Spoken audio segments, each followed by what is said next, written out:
copy. Oh, easy, you can never be like me. This is my identity. Tani, take it and cut on. Apala, Utani, Opa, Abiku, Baye, Alako Meji, Belaka Tabu, Baye, Alako Plenty. I told ya, you can never be like me.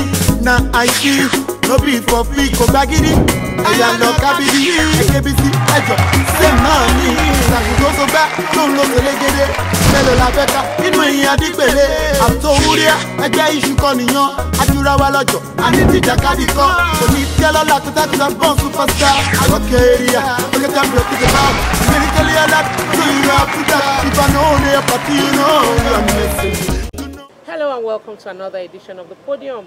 My name is Titilola Aboyade-Cole. Today we are at the center of excellence, that is Lagos State in Nigeria. We are going to the seat of power. We will be talking to the first citizen of Lagos. I mean the #1 citizen of Lagos State. You know, you guys have been saying to me, oh, you're writing about BRF. Let us hear from him. Let us talk to him. Today we're taking you to the State House. The Lagos State Governor is waiting to speak to us on issues we would like to know about. What are the issues? Well, you're going to have to stay tuned, because if you go away from us for 1 second, you're going to just miss vital information. So come with me and enjoy the ride. Let's go to Governor Babatunde Raji Fashola, the Executive Governor of Lagos State. Let's go there. Babatunde Raji ọmọ Fashola san òun la fún ní kọ́kọ́rọ́ ìpínlẹ̀ Èkó Fáṣeyọrí ẹlẹ́ẹ̀kejì.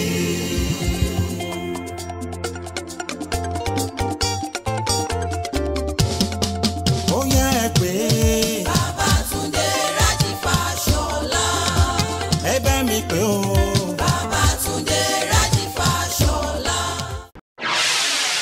Thank you for giving us your time out of your tight schedule. A lot of people know you globally as a good governor. And because you're not somebody who blow his own trumpet, a lot of people are doing that for you. A lot of people are showcasing your good works and everything. But I know that it doesn't come on a platter of gold. I know that you have some challenges, especially with a state like Lagos being a cosmopolitan state. Can you share with us what being the governor of Lagos State is like? Well, it's a very demanding job. For me, it's an enormous privilege.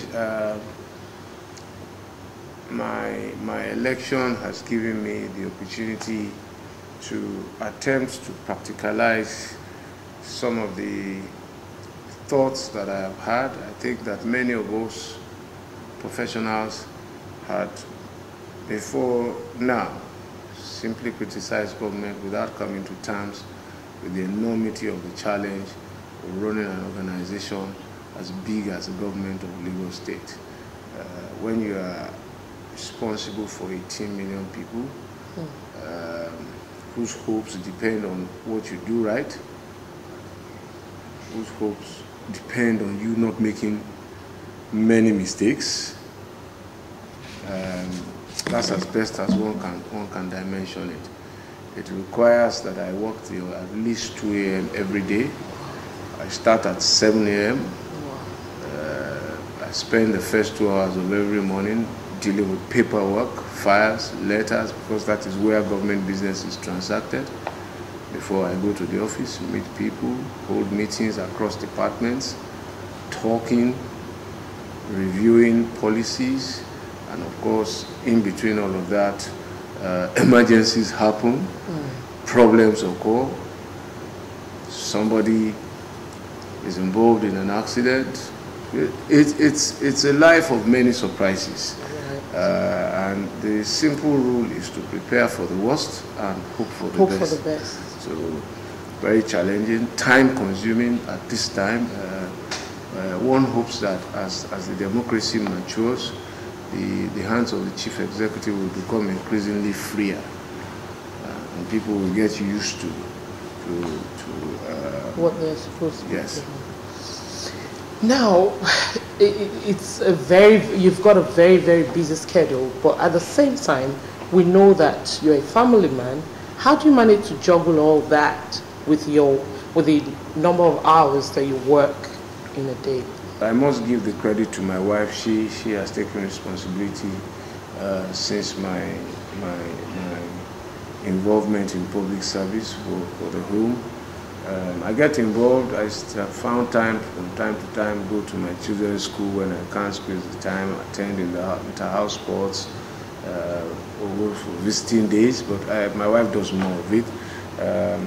She is the one who spends more time with them on their homework and all of that. But from time to time, I mean, they come to me. I work at home a lot, but my office is open even when I'm working, so if they need to talk to me, they come in. I also try and spend, well, the younger one likes football, so he knows I'm going to play football on Sunday, so he tags along every Sunday. So that gives us a little time to bond. To bond, and I watch him play football, he watches me play with my own crew, then we get off the pitch for him and his younger people to play. And a few minutes here and there is still time, but I know it's not enough at this stage. We also know that you've been involved with a lot of projects. Can you please mention a few that started in 2007, between 2007 and now, within your own administration? We've done, for example, we set out to address the problem of maternal and child mortality. Good. We realized that apart from Mercy Street Children's Hospital, which was there, built in the colonial period, and Island Maternity, which was built at Independence, and Ayike House in Ikeja, which was donated by late Sam Obalaji Bankantoni. There were no secondary maternal and child facilities. There wasn't enough for 18 million people. The combined bed spaces of these three facilities that I've given you was barely 500 bed spaces, all told, all combined together, 500-600 bed spaces. But in 4 years, we built 8 combined facilities. Each one has 100 beds, and we've added 800 bed spaces for mothers and children in 3 years and 10 months. We built one in BAJE in Surulere. It's a 4-story, 100-bed facility with 3 theaters. We built one in Alimosho. We built one in Ajegule, one in Ifakojayi, one in Ikorodu, one in Lekki. We haven't finished Lekki. One in Isolo, and one in Mushin. Wow, you've done well. That's one project we started during the tenure of this administration. During the same period, we started the 12 megawatt dedicated power supply for Iju and Adinyo waterworks, because those waterworks could not pump enough water because there was no electricity. So we built his own dedicated power supply for it, 12 megawatts. We started it, I think, in 2008. We completed it middle of 2009. So Iju and Adinyo waterworks are now pumping fully. Their installed capacity of 115 million gallons of water daily. Yeah. During that period also, between 2007 and now, we set out to do 15 mini waterworks of 2 million gallons each and 5-kilometer radius network of pipes. We have finished 13. So 2 to go, and those were the last 2 that we awarded, I believe, in late 2009. So those are some of the projects we've completed. 147 roads in 3 years. We're building we will complete another 66 in about 5 to 6 months. There's another 44 that is going on, and we're going to start a few more as we implement this year's budget.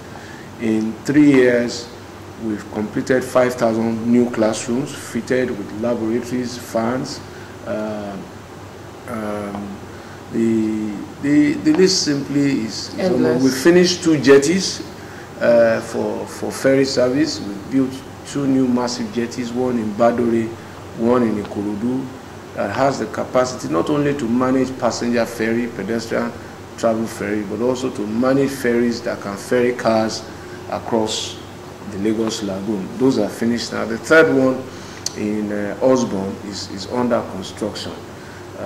During the period also we've done the Adirun shopping complex.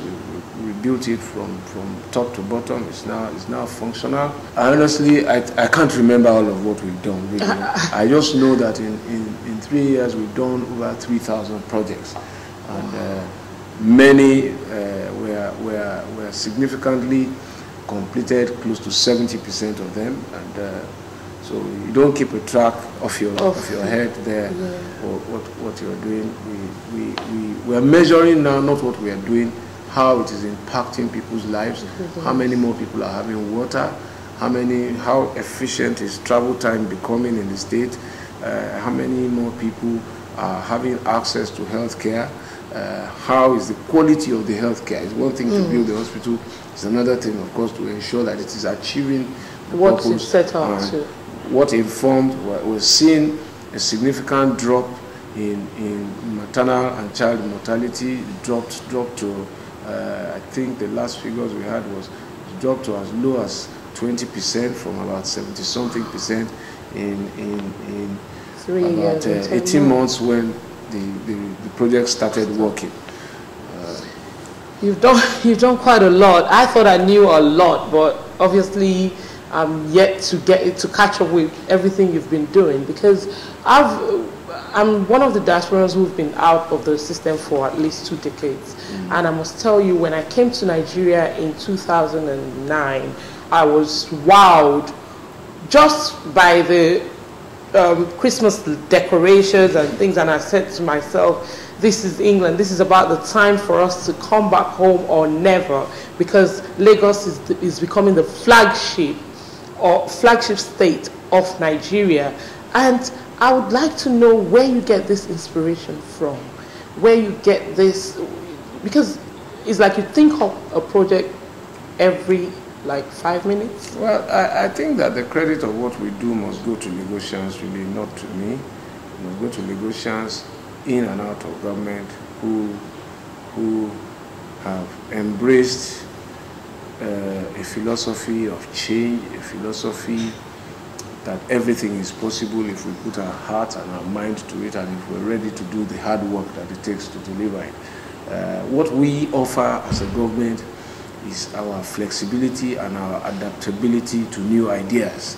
We are very, very receptive to new ideas. We're not afraid of people's intellectual capacity, and we're not afraid to fail, and because we're ready to get up again when we get it wrong.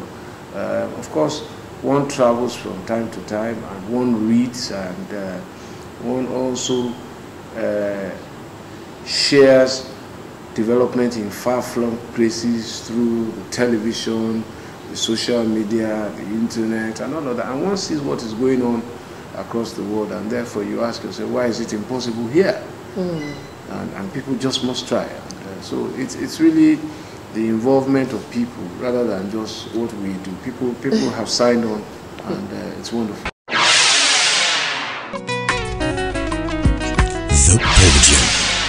The Podium showcases the beauty of this nation in a way to correct the ideas people have about Nigeria, ranging from arts and craft, culture and tourism, fashion, oil, agriculture, events, and many more. The Podium is a must-watch. It is entertaining, expository, informative, educative, and interactive. The Podium, redefining Nigeria and its beauty. Can you shed some light on the Lekki Free Zone? The Lekki Free Trade Zone is an industrial and manufacturing concept. The idea of free trade zones today are concepts of deliberate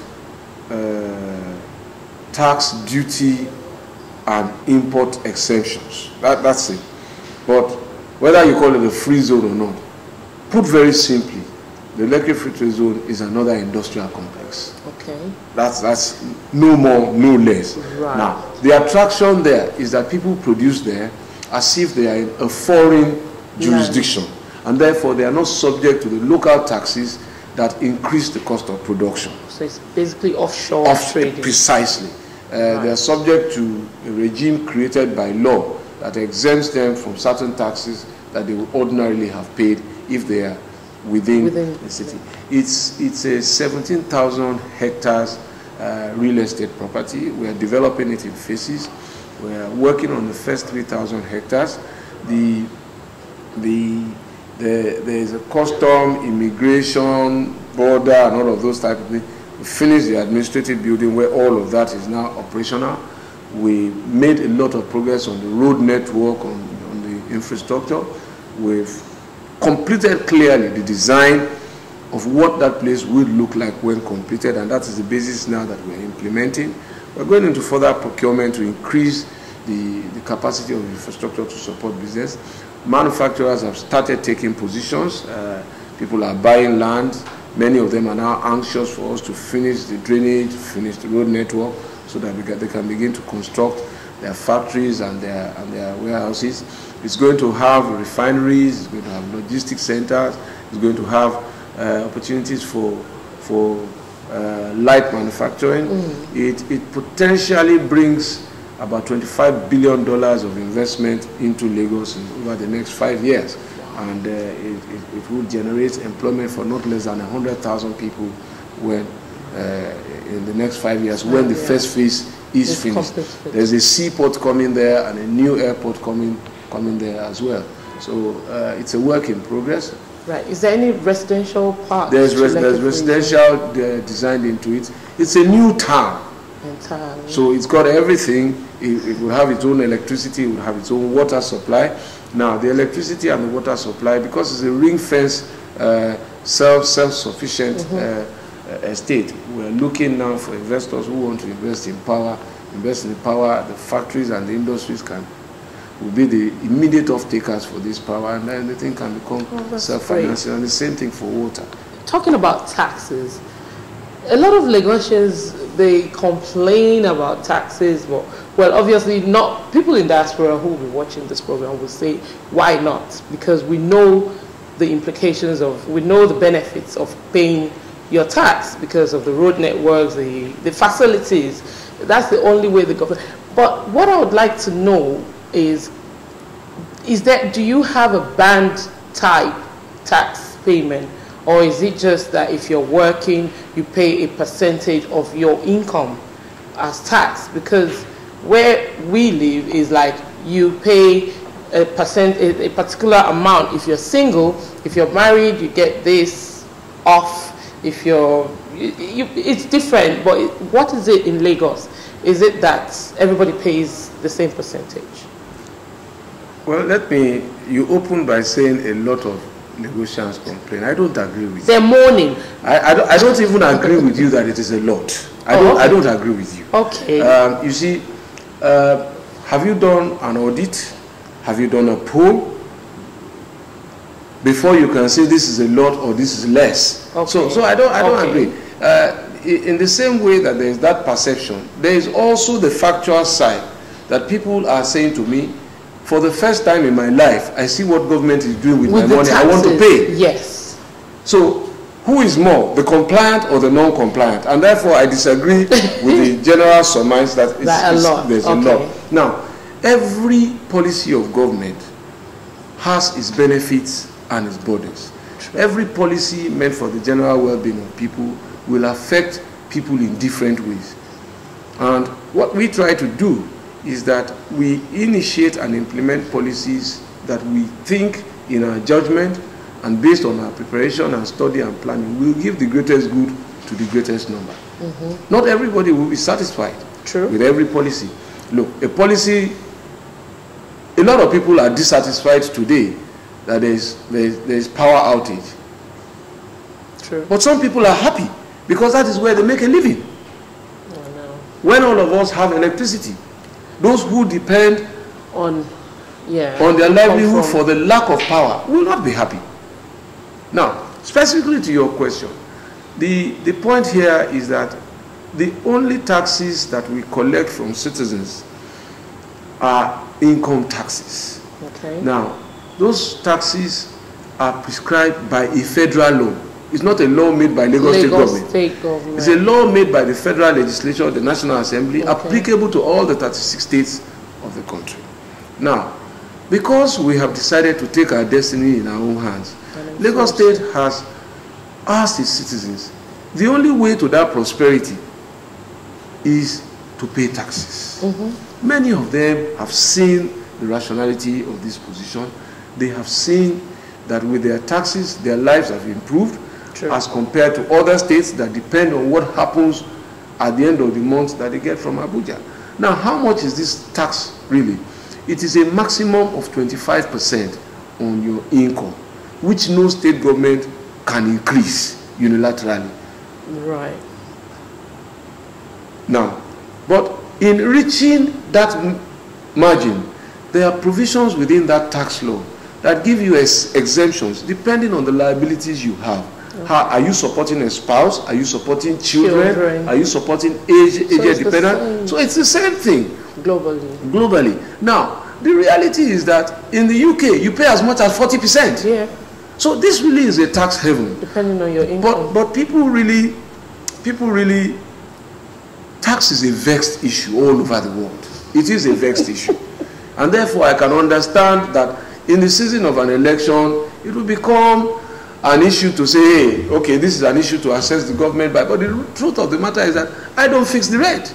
Exactly. My duty is just to collect it, because I don't think that it is fair for the civil servants whose taxes I can deduct at source because they work for me to bear the burden of the Commonwealth alone. So everybody who is contributing, who is benefiting from this system, must also contribute to it. And a government that really cares about the people must be concerned to ensure that the responsibility of building the Commonwealth is equitably distributed. We must bear this burden and the benefits in near equal proportions. That's what we're trying to do, and no more. Okay, so of course there are other charges, and we must deal with this. There are other charges that are not taxes, and they are not generic. They are dependent on whether or not you choose a certain way of life. If, for example, you buy land, ownership of land confers a status on you. You are a landlord, so to speak. It comes with certain responsibilities. You pay ground rent, you pay tenement rate, because certain services are also rendered for that tenement. For that tenement. Now, so if you make income from renting your property, if we build a road that adds value to that rental income, it's only meet and proper that you give back so that we can build more roads. True. Now, so if you are not a landlord, you are not subject to tenement rate. If you become a car owner, you will go and pay what you call road tax, which is vehicle license and vehicle registration. If you don't own a car, clearly you don't have a business with it. If you are running a business and you want to put up advertisement, you pay for it. So people must also separate, therefore, taxes from administrative costs. We expect government to render service. They cost money. Taxes alone don't necessarily cover them. They like the service, but they don't want to pay the price. So really, it comes with a price tag. So if we compare ourselves to jurisdictions in the West, the UK, US, the reality is that those jurisdictions that we aspire to be like exist at a cost. Are we ready to pay that cost? Now, I don't subscribe, of course, to excessive taxation of citizens, because really, ultimately, what goes around comes around. If I impose high taxes, I'm going to leave this job and I'm going to come and pay it. So it's also in my own enlightened self-interest to ensure that we ask people to pay only that minimum that is necessary to keep government going. Sure. Thank you very much, sir. Who are your role models in government, in politics? Who are the people you will say, because you are a lot of people's role model, and I know that you will have people that you look up to as well. My parents have helped largely to define the kind of person I think I have become. Honesty has been a very critical issue in our upbringing. My parents always insisted that even if you were wrong, you must have the courage to say that you were wrong, even if you were going to get punished. Oftentimes we got punished for not telling the truth when we were wrong, and we got let off if we admitted that we did something wrong. So we learned that way. Of course, teachers who taught me in school also contributed in some way. Many people also that I have encountered in life, some I have not met, but whose autobiographies I have read, who also by their exertion of their influence, their knowledge, their skills, and in some cases their resources on society have inspired me in a way, and it's going to be invidious here to begin to really mention so many names, but I am inspired by good people who seek the common good rather than the individual good. True. And those are. Thank you very much, sir. Do you have any message for Nigerians in diaspora? Well, it's a simple message. I have absolute faith in the possibilities that lie in this country. I think that our best years lie ahead of us. I think those of us who have been privileged to live in other jurisdictions that Nigerians aspire to be like have the biggest contribution to make now. The contribution of values that they learn from those jurisdictions, the contributions of their know-how that they have acquired from those jurisdictions. And this is the time to come and invest those knowledge, those values back home. We're seeing other jurisdictions like India going back home with knowledge acquired in Europe, developing technology, developing medicine. And I think that a lot of doctors, nurses, scientists, teachers, professors, artists, you name them, people working in the rail and transport sector of so many countries, making those economies prosper. This is the time to put back what you know in the place called home. Thank you. I'm afraid this is all we have for you today, but I'll be back same place, same time next week. I'm sure you've enjoyed today's show because you've been waiting for it, you've been longing for it. If there's any other question you have for the doctor, can you send it to titi@podiumtv.co.uk and we'll forward it to His Excellency. He's a listening governor, you know that yourself. He has turned Lagos around. Till I come back your way next week, my name is still Titilola Aboyade-Cole, saying have a blessed week.